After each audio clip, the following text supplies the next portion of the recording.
All I know is the relationship felt off and I could never pinpoint exactly what it was. I was anxious all the time. A friend of mine suggested that I try therapy. I didn't want to try therapy because honestly, I just felt like there was such a stigma around it.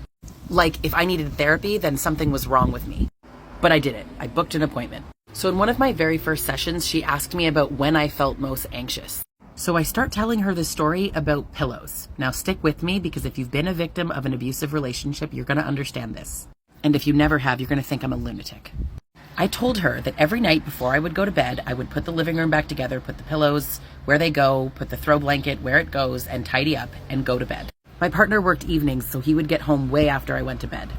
Now, when I would wake up in the morning and start getting ready for work, as I came downstairs, the pillows are everywhere. There's like a plate of food out with chicken bones, hot sauce on the carpet, blanket everywhere, remote across the room. And I shared with her how much this upset me. I felt like he didn't respect me at all. And so she asked me, what would happen if you went to work and just left the living room like that?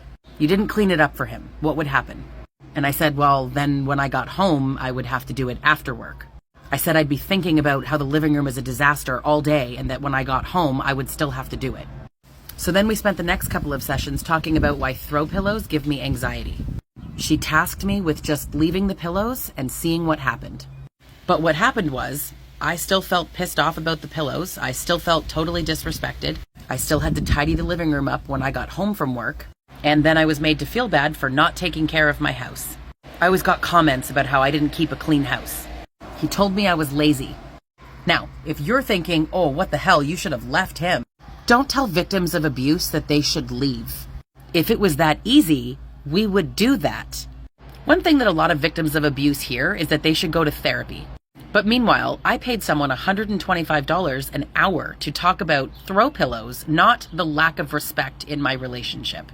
Not why I was choosing to be in a relationship that made me so unhappy.